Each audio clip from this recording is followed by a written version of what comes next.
Can you hear that?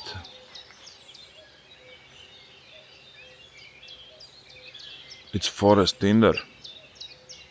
Every little creature is sitting on a tree branch and screaming, I want to find a female! This is what I want, I need to find a female right now! Why can't they just be like normal people and make a Tinder profile on a tree bark or something saying, a little colorful dude looking to impregnate a lady.